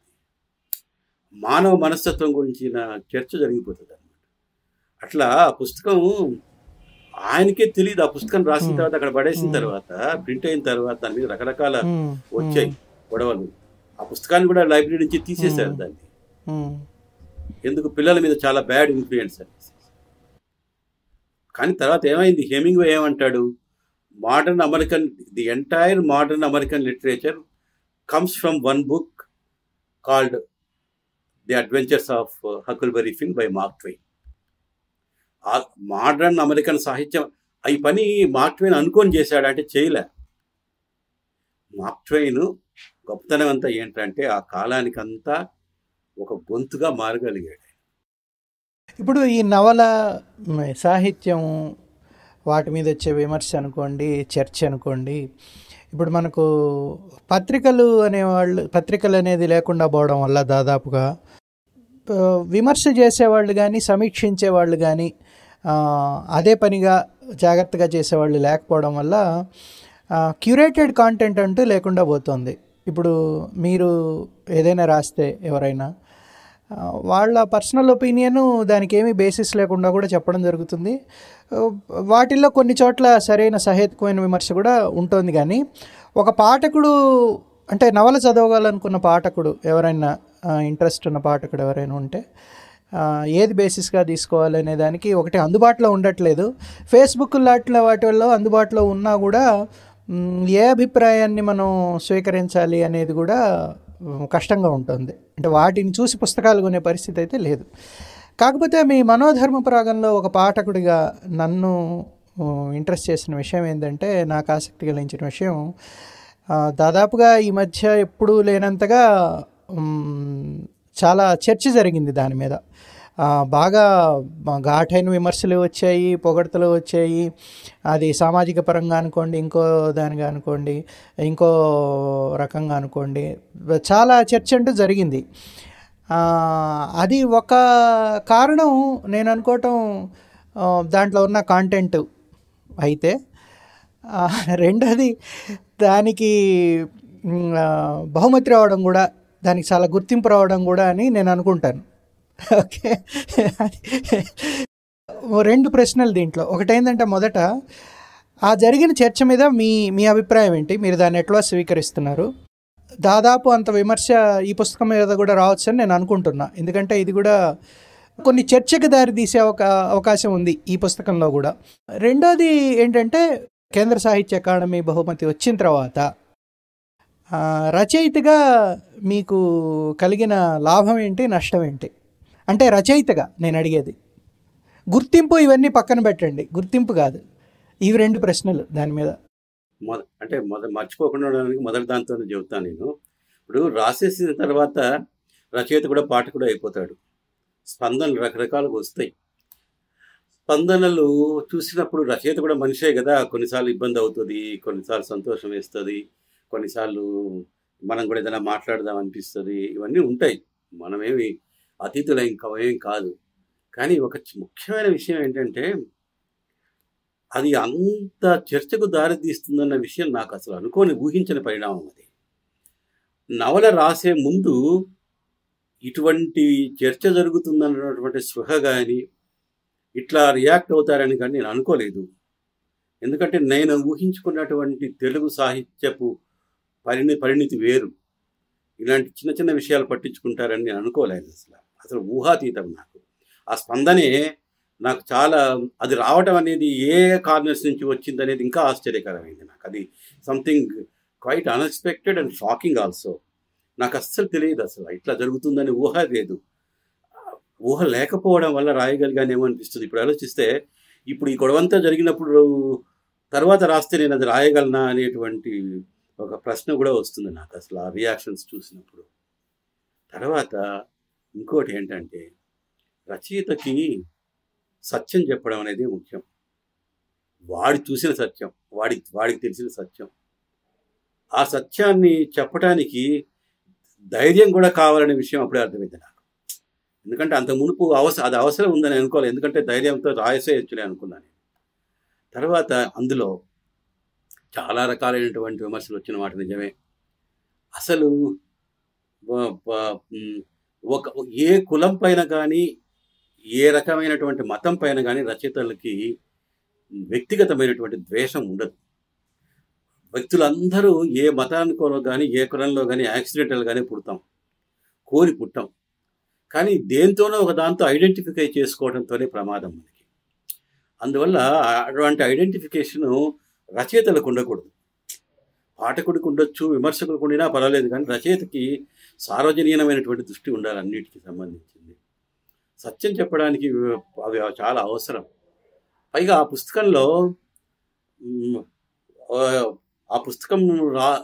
పుస్తకం రాస్తున్న జరిగినటువంటి ఆ కాలంలోనే చాలా మార్పులు జరిగాయి, సాంఘికమైన మార్పులు. ఇవి పుస్తకం రాసిన తర్వాత ఇంకా ఆశ్చర్యాన్ని కలిగించాయి నాకు. అసలు పుస్తకం రాసిన తర్వాత, పుస్తకం వచ్చిన తర్వాత ఈ సమాజంలో ఉన్నటువంటి వేరే కోణాల తర్వాత తెలిసే నాకు కూడా. అంతకుముందు తెలియదు అసలు, అట్లా దృష్టి లేదు నాకైనా. ఎందుకంటే మనకు తెలియదు అసలు ఒక కులము పూర్తిగా పోతోంది. పోవడం చాలా మంచిది, చెడ్డకు పోవడం మంచిదే, కొట్టుకుపోవాలి చాలా విషయాలు. కానీ కొట్టుకుపోయేటప్పుడు జరిగేటువంటి పరిణామాలు ఉంటాయి. మంచివన్నీ ఉండాలి, పోతాయి, కొన్ని పోవడం అవసరం. కానీ పోయేటప్పుడు జరిగేటువంటి ప్రమాదాలు, ఆ పోతున్నప్పుడు ఆయా వర్గాలకు చెందిన మనుషులు పడేటువంటి బాధలు, వాళ్ళు వ్యవహరించే తీరు, వాళ్ళని చూసే చూపు చాలా భిన్నంగా ఉంటుంది. మనం చాలా జాలి చూపించాల్సిన చోట, చాలా బాధపడాల్సిన చోట కోపాన్ని, ఆగ్రహాన్ని చూపిస్తూ ఉన్నాం. అది తప్పు. అసలు కొంచెం జాలితో అర్థం చేసుకోవాల్సిన చోటు అది. అట్లాగే చాలా విషయాల్ని మనము గమనించటంలా. ఇది ఒక చాలా విచిత్రమైన అంశం. ఈ పుస్తకం రాస్తున్నప్పుడు కూడా విషయం అదే. నేను అసలు ఏది కల్పన చేయడం లేదు. అసలు కల్పన రచయిత, అసలు సమకాలీన రచయితలు అందరూ, నేనే కాదు అందరూ, చాలా వరకు వాళ్ళందరూ మనం చూస్తూ ఉన్నటువంటిది, మనకు తెలిసిన సమాజాన్నే చెబుతూ ఉన్నారు. లేదంటే మనం చూడని దాన్ని చూపిస్తూ ఉన్నారు అంతే. మన చూపును అటువైపు మారుస్తూ తిప్పుతున్నారు. తర్వాత రచయితకంతా ఇప్పుడున్న కాలంలో పెద్ద సమస్య ఏంటంటే, అందరికీ తెలిసిన విషయాన్ని కొత్తగా చెప్పడం. నేనేం కొత్త విషయాలు ఏం చెప్పడం లేదు, జరిగిందే చూపెడుతున్నా నేను. కానీ దాన్ని కొత్తగా చెప్పాలి, వాళ్ళకి ఇష్టం వచ్చినట్టుగా చెప్పాలి. ఆ పనే జరిగింది. కాబట్టి అప్పుడు జరిగినటువంటి ఆ వివాదాల్లో చాలాసార్లు ఇబ్బంది పడ్డ మాట అయితే వాస్తవమే. కానీ సత్యం నిలుస్తుంది చివరికి అనుకుంటా నేను. తర్వాత ఎవరి మీద అసలు కొంతమంది అనుకున్నట్టుగా కాకుండా చాలామంది అసలు రచయితకి ఎవరిపైన జాలి ఉండాలి, ఎవరిపైన గౌరవం ఉండాలి, వాళ్ళపైన ఉండాలి తప్పనిసరిగా. లేకపోతే ఆ పుస్తకం బాగుండదు. అసలు కొంత చరిత్రను మనం విస్మరించడానికి లేదు. అసలు ఎవరిని కోపగించుకుంటాం, ఎవరిని కోపగించుకోవడానికి లేదు. ఇప్పుడు ఒక కులాన్ని ఒక సంస్కృతి తయారు చేసింది అనుకోండి దుర్మార్గంగా. ఆ సంస్కృతిని మనం వ్యతిరేకిస్తాం తప్పితే ఆ వ్యక్తులు వ్యతిరేకించడం కూడా కుదరదు. అసలు ఏం వ్యతిరేకిస్తాము? మనిషి మౌలికంగా ఏం మారాడు? Adultery is the oldest profession అని చెప్పి అందరూ మొత్తుకుంటూ ఉంటారు. అన్నాకేనానాలో ఉన్నది అదే, మహాభారతంలో ఉన్నది అదే. దాన్ని వ్యవస్థీకరించడంలో జరిగిన ప్రమాదాల గురించి అప్పుడు మాట్లాడాం. కానీ ఆ వ్యవస్థ పోవచ్చం కానీ మనిషి మౌలికంగా ఏం మారుతా ఉన్నాడు? ఇంకా కూడా అదే స్వభావం ఉంది, అదే వెంపల్లాట ఉంది, అదే రకమైన పితృస్వామ్యాన్ని వాడుకొని ఇబ్బంది పెట్టేటువంటి పరిస్థితి ఉంది ఇంకా కదా. కాబట్టి ఒకానొక ట్రాన్సిషన్ పీరియడ్లో జరిగినటువంటి సత్యాన్ని పట్టుకోవడానికి ప్రయత్నం చేసింది ఆ నవల మొత్తంగా. కాబట్టి ఆ వాదాలన్నీ మంచిదే. లేదంటే చాలామంది దాంట్లో పాల్గొన్న వాళ్ళందరూ బాగా చదువుకున్న వాళ్ళు ఏదో కొంచెం ఆవేశంగా ఉన్నారు, కొద్ది రోజుల తర్వాత తెలుసుకుంటారు లేనటువంటి ఊహ అంతే. తర్వాత కొన్ని విషయాలు కాలం నిరూపిస్తుంది కదా నెమ్మదిగా. కొన్ని మొదట్లో కోపం వస్తుంది కొంచెము, పైగా సత్యం ఎప్పుడూ పెయిన్ఫుల్గా ఉంటుంది నిజానికి. కొన్ని ఎక్కడో ఇది ఇట్లా జరిగింది అన్నప్పుడు ఆ మాట వ్యక్తిగతంగా తీసుకున్నప్పుడు మనుషులు పాపం హర్ట్ అవుతారేమో, దాని నుంచి దూరం అయితే సత్యం తెలుస్తుంది అనుకుంటాను నేను. లేదంటే ఇట్లాంటి చర్చలు జరిగినప్పుడు పుస్తకం ప్రాచుర్యానికి వస్తుంది, అది జరిగింది. అన్ని పుస్తకాలు చేస్తాం కానీ అంటే లైవ్ సెల్స్ ఉన్నప్పుడు రియాక్షన్ ఉంటుంది తప్పనిసరిగా. అది జరిగింది, అది సరే మంచిదే, ఇంకా జరుగుతూ ఉంటుంది. పుస్తకాలన్నీ చర్చల్ని ఇనిషియేట్ చేసేవే కదా. తర్వాత బహుమతి రావడం అంటే ఏంటో, అది ప్రైజ్ అని ఇర్వింగ్ వ్యాలెస్ ప్రైజ్ అని ఒక నవల రాస్తాడు, నాకు అది గుర్తుకొస్తుంది ప్రైజ్ గురించి మాట్లాడినప్పుడు. అదొక పరిణామం. రచయితకి కలిగే మేలేంటి? రచయిత అందరికీ తెలుస్తాడు, పాఠకులు అందరూ వీడేదో చెప్పేటట్టున్నాడు ఈ రచయిత అని చెప్పే కుతూహలం పెరుగుతుంది. ఏవైనా రాస్తే ఇతను రాసింది చదవాల్సిన అవసరం ఉంది అని రచయిత పాఠకుడు కూడా అనుకుంటాడు. సమకాలీన కాలంలో అయితే అంతే, అదే జరిగే మేలు. అందుకంటే ఏముంటుంది, మీతో అన్ని మామూలే.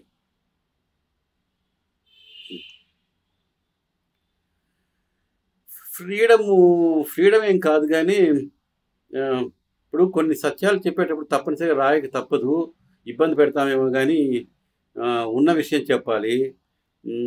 కొంచెం అసలు నేను చెప్పాను కదా, మనోధర్మ పరాగం రాస్తున్నప్పుడున్నంత మానసికమైన స్వేచ్ఛ ఇప్పుడు లేదేమో. అసలు రాసే ముందు కొంచెం జంకుతూ ఇది చెప్తే ఏమన్నా ఇబ్బంది పడతారేమో, ఏమన్నా గొడవ అవుతుందా అనే సందేహం అయితే ఉంది. కానీ స్వేచ్ఛను కోల్పోయినట్టే నిజానికి.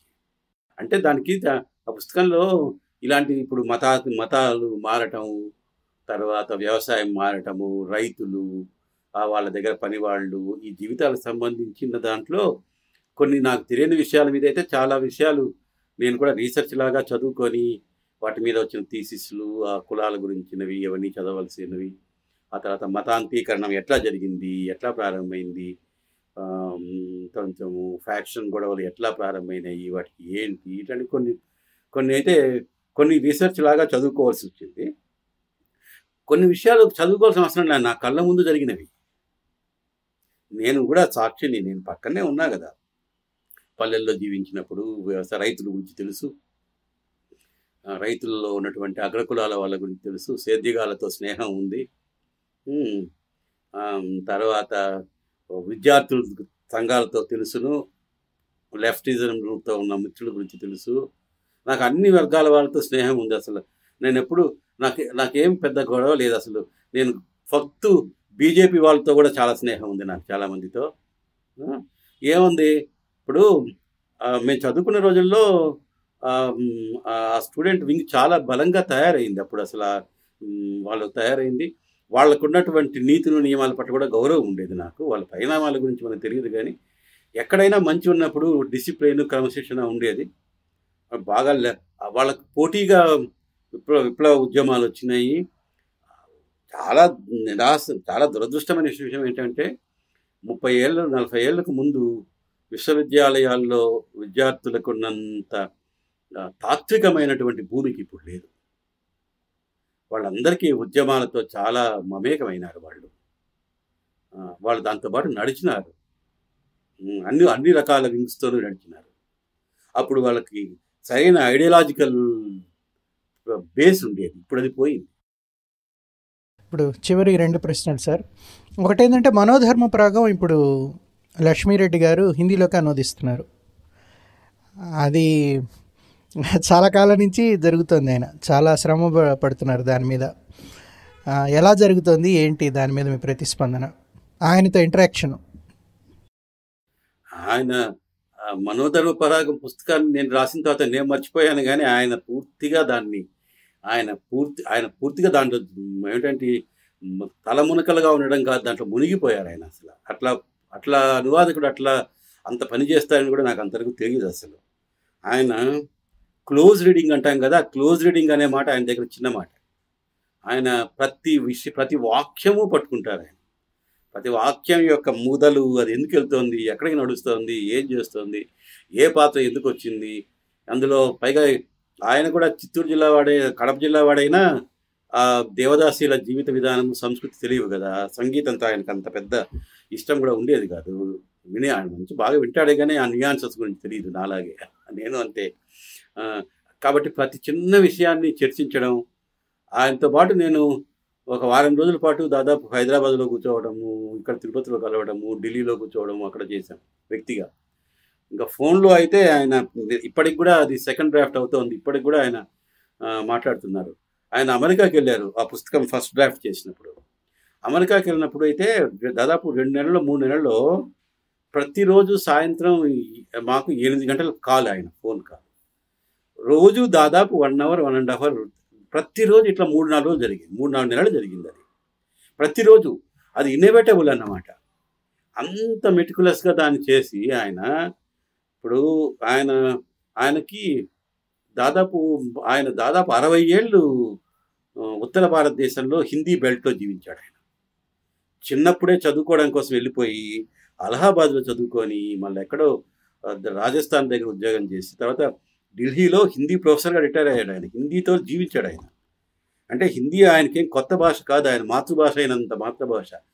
కానీ ఇంత మాతృభాష అయితే కూడా ఆయన ఎవరు చేయరా పని పూర్తి చేసిన తర్వాత దాన్ని తీసుకెళ్ళి ఆ భాష మాతృభాషగా ఉన్నటువంటి 4-5 మిత్రుల దగ్గర చదివించి వాళ్ళ అభిప్రాయాలు తీసుకొని దాన్ని మార్పులు చేసిన తర్వాత కానీ ఫైనలైజ్ చేయడు ఆయన. ఇంతకుముందు కూడా అదే జరిగింది. ఇంతకుముందు చేసిన పుస్తకం అందుకే ఆయన తక్కువగా చేశారు ట్రాన్స్లేషన్స్. ఎందుకు తక్కువ చేశారంటే తీసుకుంటే అంత శ్రమ పడతాడు ఆయన. ఇది ఈ పని ఎందుకు చెబుతున్నానంటే, మీరు ట్రాన్స్లేషన్స్ గురించి చాలా పని చేస్తున్నారు. ట్రాన్స్లేషన్ని ఈ రకంగా చేస్తే కానీ కుదరదు.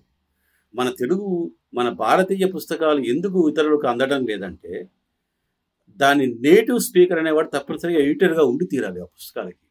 ఎవరు ట్రాన్స్లేటర్ అయినా, ఈ ట్రాన్స్లేటర్గా ఉన్నవాడు ఈ పుస్తకాలన్నింటినీ వాడు స్కెలిటన్ మాత్రమే తయారు చేయగలడు. తర్వాత మాతృభాషగా కలిగినటువంటి వాడెవడో ఎడిటర్ అనేవాడు వచ్చి దానికి రక్తమాంసాలు ఇస్తే అది బతుకుతుంది. ఆ పని చేయాలి. అది నేను లక్ష్మీరెడ్డి గారి దగ్గర చూసి నేర్చుకున్న పాఠం అన్నమాట. ఆయనతో భయం వేస్తుంది ఒకసారి. నేను ఏదైనా తప్పు చేసిన విషయాలు కూడా ఆయన పని ఎంత మెటికులస్గా ఉంటారంటే, స్పెల్లింగ్ మిస్టేక్స్ అన్నీ నేను వ్యవహారిక భాషగా సార్ వాళ్ళు కొంచెం కుంటి సా బదులు ఈ సా వాడతారంటే ఏం పర్లేదండి, మీరు వాడుకోండి, నేను మాత్రం నేను హిందీలో అసలు షానే వాడుకుంటాను అంటారు ఆయన. అంత మెటికులస్గా ప్లాన్ చేశాడు ఆయన. అది ఆయనకి ఇంకా ఇప్పుడు 2వ డ్రాఫ్ట్ బహుశా ఇది జూలై, ఆగస్ట్, సెప్టెంబర్కి అయిపోతుంది. సెప్టెంబర్ తర్వాత ఒక 2 నెలల పాటు ఆయన నవంబర్కి సబ్మిట్ చేస్తారు. ఇప్పుడు ఆఖరిగా మీరు అజు పబ్లికేషన్స్ ద్వారా ఇది మీ 2వ పుస్తకం. మొదట కథల పుస్తకం తీసుకొచ్చారు, ఇది 2వ పుస్తకం. అజు పబ్లికేషన్స్ గురించి మాట్లాడే ముందు చెప్పాల్సింది ఏంటంటే, ఇంకో తమాషా విషయం, ముఖ్యమైన విషయం మీకు చెప్పాల్సింది. ఈ నవలకి ముందు నేను హర్షణీయం అని పేరు పెట్టాను. ఈ నవలకి తొలి పేరు అది. ఆ! ఏదో రకరకాల పేర్లన్నీ ఆలోచించిన తర్వాత ఆ! అందులో ముఖ్యమైన పాత్ర పేరు హర్ష కాబట్టి హర్షణీయం బానే ఉందనుకున్నా. సరే ఆ పుస్తకం ఆ పేరుతో చలామణి అయింది చాలా రోజుల పాటు. మన అజూ వాళ్ళు తీసుకున్న తర్వాతే పేరు మార్చడం జరిగింది దానికి. అంతవరకు ఆ పేరుతోనే చలామణి అయిందది. ఆ! ఆ పేరు తీసేయడానికి కారణం ఏంటంటే, ఆ పేరు పెట్టినప్పుడు దానికి ఒక చివర ఒక ఆశ్చర్యార్థకం గూడా ఉంది దాంట్లో. హర్షణీయం అని ఒక ఆశ్చర్యార్థకం. ఎందుకంటే ఆశ్చర్యార్థకం ఇది నిజంగా హర్షణీయమేనా అన్నది ప్రశ్న గూడా అన్నమాట. ఇప్పుడు జరిగిన పరిణామం అంతా వాంఛనీయమైందా కాదా అని మనం ఎట్లా చెప్తాం. రచయిత హర్షణీయం అని పెట్టేస్తే దానికి ఒక ఇంక్లినేషన్ వస్తుంది. అది రాకూడదు కదా. మీరు మీరు తీసుకొచ్చిన కంక్లూజన్ వాంఛనీయమే సార్. మీరు అది ఏదైతే ఎండ్ చేశారో నవల ఆ పద్ధతి అయితే వాంఛనీయమే. అది కొంచెం బహుశా దాంట్లో మళ్ళీ తొండనాడు వాళ్ళ స్వభావం వచ్చింది. ఏదో ఒక మన కేవీ రెడ్డి గారు సినిమాలో లాస్ట్లో చెప్తాడు కదా, అట్లా ఏదో ఒక మంచి మాటతో ఒక మంచి పరిణామంతో ముగిస్తే బాగుంటుంది అనేసి అది కూడా అది సంప్రదాయమైన పద్ధతి. అట్లా జరిగిందేమో తెలియదు నాకు. అసలు ఆ ముగింపు అట్లా ఉంటుందని నాకు నా ముగింపుకి వెళ్ళేదాకా తెలియదు నాకు. నేను కూడా అతనితో పాటు ప్రయాణం చేశాను. సరే దానికి అట్లా కుదిరింది. దానికి అట్లా కుదరడం కూడా అవసరమే. మరింతగా ఇన్ఫిల్ట్రేషను, మరింతగా మనిషి మా హృష్టమానవుడు అయ్యే ప్రయత్నం చేయడం అవసరం కదా ఒక ప్రాంతం నుంచి. అది అట్లా కుదిరడం బాగానే ఉంటుంది. తర్వాత అజూ పబ్లికేషన్స్లో మనకి మల్లికార్జున్ శోభ కాదు శ్వేత ఇద్దరు ముఖ్యమైన మిత్రులు, వాళ్ళు కలిసి చేస్తారు ఆ పని. సరే పుస్తకం ఎట్లా ఉండినా పుస్తకం ఈ పబ్లిషర్స్ మిస్టర్తో నాకు ఇద్దరు చాలా దగ్గర మిత్రులు అయినారు. అది ముఖ్యమైనది. పుస్తకాలకు ఏముంది, మిత్రులు కావడం ముఖ్యం. చాలా లైక్ మైండెడ్ మనుషులు దొరకడం అనేది చాలా అరుదుగా జరిగే పని సాహిత్యంలో. ఇద్దరు చాలా సీరియస్గా సాహిత్యాన్ని పట్టించుకునేవాళ్ళు. సాహిత్యాన్ని పట్టించుకోవడం కాదు, వాళ్ళకి సాహిత్యం అంటే చాలా గౌరవం. జీవితం కంటే సాహిత్యానికి ఎక్కువ ప్రేమిస్తారు వాళ్ళు. అది కొంచెం కష్టమే నాకు. ఒకసారి నేను జీవితమే ముఖ్యమబ్బా బాబు, సాహిత్యం దానికి ఉపనది మాత్రమే నేను వాళ్ళకి గుర్తు చేస్తూ ఉంటాను అప్పుడప్పుడు. కానీ వాళ్ళు అప్పుడప్పుడు సాహిత్యమే ఎక్కువ ఇష్టపడిపోతూ ఉంటారు. అంత ఇష్టమైన మనుషులు వాళ్ళిద్దరు. వాళ్ళు ఆ పుస్తకం ఇంతకుముందు వేసింది 2వ ముద్రణ. అది 2014 పుస్తకాన్ని మళ్ళీ వాళ్ళు వేరే ముఖ చిత్రం వేసి చేశారు. కొద్దిగానే వేశారు కాపీస్, అది అయిపోయాయి. తర్వాత మళ్ళీ కూడా వేస్తామంటా ఉన్నారు. అది సంగతి. తర్వాత ఈ నవల చాలా రోజులు ఉన్న తర్వాత వాళ్ళకి ఇవ్వడం ఎందుకు ఇవ్వాల్సి వచ్చిందంటే పుస్తకాన్ని ఈ సందర్భంగా ఎందుకు అజూ వాళ్ళకి మిగతా వాళ్ళకి ఉన్న తేడా ఏంటంటే, పుస్తకం వేసి మర్చిపోకూడదు. ఇప్పుడు పబ్లిషర్ యొక్క ముఖ్యమైన పని ఏంటంటే, ఏ పాఠకుడి దగ్గరికి వెళ్ళాలో ఆ పాఠకుడికి ఆ పుస్తకం వచ్చిందనేటువంటి విషయం తెలియజేయాలి. దానికి ఏ పనులు చేయాలి, అన్ని పనులు చేయాలి. తప్పేం కాదు అసలు. అది ఇప్పుడు సినిమా వాళ్ళు అంత పని చేస్తారు. ఏదో ప్రతి సినిమాకి పెట్టుబడి పెట్టిన దానికంటే ఎక్కువగా ప్రీ రిలీజ్ ఫంక్షన్కి డబ్బులు ఖర్చు పెట్టి, తర్వాత సినిమా రిలీజ్ అయిన తర్వాత దాని మీద ఒక అభిప్రాయాన్ని క్రియేట్ చేయడానికి వాళ్ళు ఈ పనులన్నీ చేస్తారు. అసలు పురాణం సుబ్రహ్మణ్య శర్మ గారు సంపాదకుడిగా ఉన్నప్పుడు నవలలు వస్తే ఆ నవలని పాఠకులకి చేరువ చేయడానికి చాలా పనులు చేశాడు ఆయన. సంపాదకుడిగా ఎన్ని పనులు చేశాడు ఆయన. రచయితతో ముఖాముఖి పెట్టించేవాడు. ఒక 4-5 ప్రశ్నలు వేసి ప్రతి నెల ప్రశ్నలకు సమాధానం చెప్పించేవాడు. రచయితతో ఇంటర్వ్యూ చేసి ఇచ్చేవాడు. పాఠకుడితో ఆ ప్రశ్నలకన్నిటికీ చదివిన వాడంతా మళ్ళీ వస్తాడు కదా దాంట్లో. ఆ పాఠకుడికి ఒక నవల రావటానికి ముందు ఒక 4-5 సంచికల నుంచి దానికి ఒక ప్రకటన ఇచ్చేవాడు.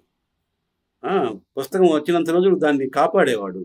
అందువల్ల ఆయన కాలంలో చాలా నవలలు, అనుశలికము, హిమజ్వాల్ లాంటి పుస్తకాలను ఇప్పుడైతే చదవరంటారు. అంత పెద్ద పుస్తకాలను ఆయన సక్సెస్ఫుల్గా ప్రచురించి పాఠకుల దగ్గర తీసుకెళ్ళాడు ఆయన. అప్పుడు సంపాదకుడు చేసిన పనిని ప్రచురణకర్తలు కూడా చేయాలి. ఆ పని అజూ వాళ్ళు చేస్తున్నారు. అందువల్ల వాళ్ళకి ఆ పుస్తకం ఇవ్వడం అనేది నాకు చాలా సంతోషం కలిగించింది. వాళ్ళు ఆ పని చేస్తారు. ఇప్పుడు రచయితకి రాసేసిన తర్వాత పుస్తకం అసలు మనసులో కూడా ఉండదు. వాడు వేరే పని మీదకి వెళ్ళిపోతాడు కదా. కానీ ఆ పుస్తకాన్ని పాఠకుల దగ్గర తీసుకెళ్లేటువంటి పని చేయటం అనేది చాలా చిత్తశుద్ధితో చేస్తున్నారు వీళ్ళు. ఇది మిగతా పబ్లిషర్స్ కూడా ఈ పని నేర్చుకుంటే చాలా బాగుంటుంది అసలు. ఉమ్, చేస్తే ఇప్పుడు నవల రివైవ్ కావాలి అన్నప్పుడు ఏదైనా ఒక పెద్ద పని ఒక సమాజంలో జరగాలంటే ఎవడి బాధ్యత వాడు సక్రమంగా చేయాలి. రచయితలు రచయితలు ఏ విషయాల గురించి రాయాలో వాటి గురించి రాయాలి. ఆ రాసిన పుస్తకాలని ప్రచురణకర్తలు పాఠకుడి దగ్గరికి తీసుకెళ్లేదాకా ఒక పెద్ద వ్రతంలాగా పనిచేయాలి. ఆ పని చేస్తున్నారు వీళ్ళు రజు వాళ్ళు. మల్లికార్జును, శ్వేత ఇద్దరు ఆ పుస్తకం వాళ్ళ దగ్గరికి వెళ్ళినప్పటి నుంచి ఇప్పటివరకు నేను గమనిస్తున్నాను కదా, ప్రతి ప్రతి స్థాయిలోనూ వాళ్ళు చాలా జాగ్రత్త తీసుకొని నాతో మాట్లాడే ముఖ చిత్రం వేయించడం దగ్గర నుంచి మీరు చెప్పారు కదా, పేరు దగ్గర చాలాసేపు మేము మాట్లాడుకున్నాం. చాలా చర్చ జరిగిన తర్వాత దానికి ఒక ప్రాంతీయమైన ముద్ర కావాలని చివరికి ఆ పేరు పెట్టాను. పేరు వెనకాల ధ్వనించేటువంటి రకరకాల అంశాలు ఉన్నాయి, అవన్నీ అవసరం అనిపించింది నాకు. తర్వాత ఫైనల్గా సెటిల్ అయిన తర్వాత దాని పేరు అది ఎన్నుకుందిలే అని అనుకున్నాను. ముఖ చిత్రం గుర్తు చేశారు, అది చాలా నచ్చింది నాకు. చరణ్ పరిమి వేశారు కదా, అది చాలా గొప్ప ముఖ చిత్రం. అది చాలా బాగుంది, చాలా చక్కగా వేశాడు అతను. ఇప్పుడు చివరిగా చెప్పండి మీరు చెప్పండి.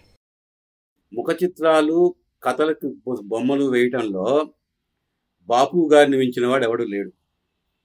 తెలుగు వాళ్ళ భాగ్యం బాపు. ఆయన దగ్గర కథకు బొమ్మ వేయడం అంటే అది అంతకంటే గొప్ప బహుమతి ఏం లేదు అసలు నిజానికి. ఎందుకంటే ఆయన కథ యొక్క ఆత్మను పట్టుకొని వేస్తాడు కథని. ఆయన ఎప్పుడో కథకి ఎందుకు ఇంత డబ్బులు తీసుకుంటారంటే ఆయన తమాషగా నాకు బొమ్మ వేసేదానికోసం కాదు, కథ చదివినందుకు డబ్బులు ఇస్తున్నారు. చాలా చాలా గొప్పవాడు ఆయన.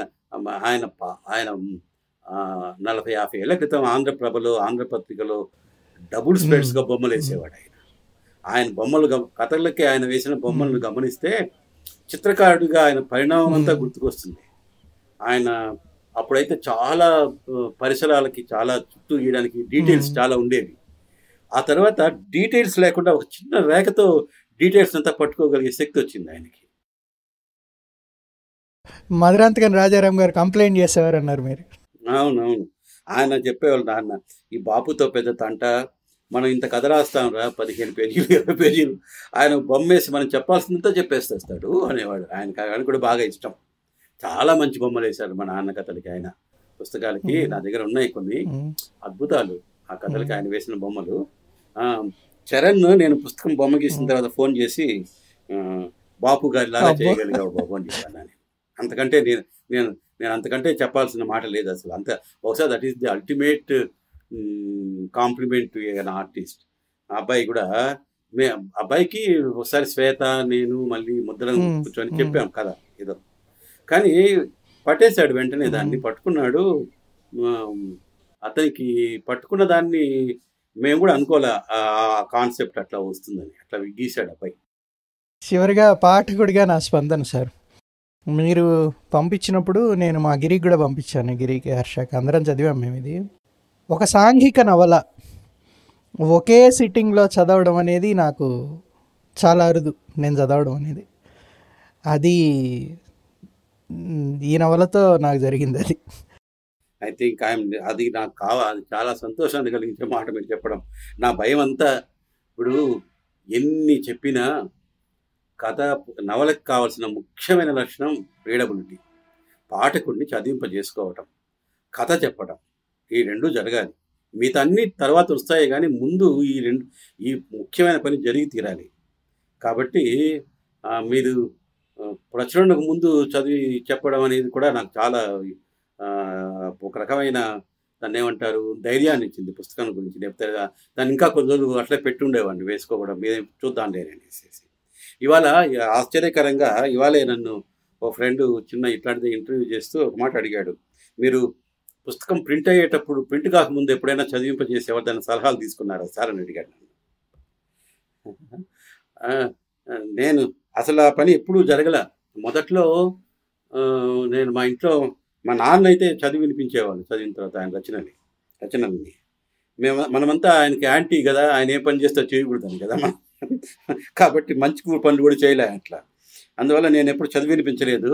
లేదంటే మొదట్లో రాసిన కథలు చదవలేదు, కానీ మధ్యలో ఒక 4-5 కథలు ఎప్పుడూ ఆయన ఆ తొలినాళ్ళు రాసిన కథలు ప్రింట్కి ముందు చదివినట్టున్నారు. ఆ తర్వాత అన్ని ప్రింట్ అయిన తర్వాత చదివారు. నాకు అట్లా ప్రీ పబ్లిషింగ్ రీడర్స్ లేరు అసలు. కానీ ఈ పుస్తకంలో పెద్ద సౌలభ్యం దొరికింది నాకు. మీ ఇద్దరు దొరికారు. మీరు మీ ఇద్దరు గిరి కూడా సింగిల్ సెట్టింగ్లో వెంటనే వాడు ఒక వారం రోజులు చదవలేదు. ఏందో వీడి దగ్గర నుంచి ఏం రావట్లేదు. అందులో వాడు అదే చిత్తూరు జిల్లా వాడే కదా. వాడు సడన్గా ఒకరోజు టెక్స్ట్ చేశాడు వాట్సాప్లో, సింగిల్ సిట్టింగ్లో చదివాను రా నేను, ఇంతకంటే చెప్పేదేం లేదు. ఇంకోటి ఏంటంటే నాకు ఒక పాఠకుడిగా చాలా బాగుంది అని ఎప్పుడు అనిపిస్తుందంటే, కథలో మొదట్లో ఏదో ఒక మీరు కాన్ఫ్లిక్ట్ అంటారు కదా, రచయితలు ఒక కాన్ఫ్లిక్ట్ అంటూ సృష్టిస్తారు. ఆ కాన్ఫ్లిక్ట్ రిజల్యూషన్ ఏందనే చదువుతాం, అది కథను ముందుకు తీసుకెళ్తుంది.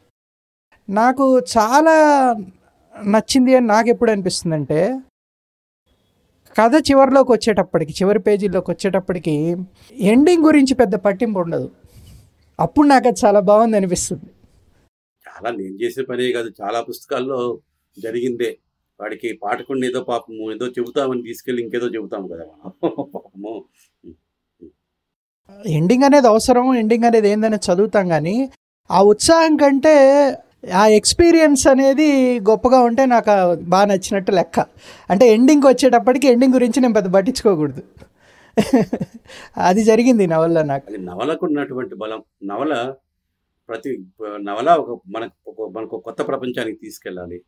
ఆ ప్రపంచంలో మనల్ని జీవింపజేయాలి. దాంట్లో ఆ పాత్రలతో కలిసి బ్రతకాలి, వాళ్ళతో పాటు ప్రయాణం చేయాలి. అది అట్లా జరిగితే బాగుంటుంది. ఎండింగ్ అనేది బై ప్రోడక్ట్. మంచి నవలకి ఎండింగ్ అనేది బై ప్రోడక్ట్ అనేది నా ఉద్దేశం కాదు. అదే ఎండింగ్ గురించి చాలా పెద్ద చర్చ ఉంది. బట్ ది థింగ్ ఈజ్, చాలా గొప్ప నవలల ముగింపులు గొప్ప ప్రారంభాలు. అసలు క్రైమ్ అండ్ పనిష్మెంట్ లో మాకు టాస్టోవిస్కీ భలే అందంగా ముగిస్తాడు ఆ నవల్ని. రాస్కోల్నికోవ్, సోనియా ఇద్దరు కూర్చొని బైబిల్ చదవడం మొదలెడతారు. And then begins a new novel that I will tell you afterwards అని ముగిస్తాడు ఆయన. ఆ ఎఫిఫనీ అంటాం దాన్నే మనం. ముగింపులు చాలా పెద్ద సవాలు రచయితలకి. ఎందుకంటే ముగింపులు, all novels get feeble at the end అంటాడు ఈఎం ఫాస్ట్. ఎందుకంటే ఏ ముగింపు అయినా ఫీబుల్గా ఉంటుందని. కానీ ముగింపులు రచయితకి అది పెద్ద సవాల్ అనమాట. కానీ ఏమవుతుంది, ఇప్పుడు క్లాసిక్స్ చదివినప్పుడు ఆ ముగింపులు ప్రారంభాలు అయిపోతాయి. అసలు కొన్ని నవలలు చదవడం ముగించిన తర్వాత పాఠకుల్లో నిజమైన నవల ప్రారంభం అవుతుంది. చాలా బాగుంది సార్, చాలా సంతోషం. ఇది ఇంకా చాలా మంచి చేతుల్లోకి వెళ్ళాలని, దీని మీద చాలా మళ్ళీ చర్చ జరగాలని కూడా నేను ఆశిస్తున్నాను. సహేతుకమైన చక్కటి చర్చ జరగాలని ఆశిస్తున్నాను. జరగని విషయాలు ఏం రాయలేదు. కొంచెం పాఠకులు మరింత సహనంగా, మరింత సార్వజనీయంగా చూసి రచయితకు కొంచెం మార్జిన్ కూడా ఇస్తే బాగుండని నా కోరిక.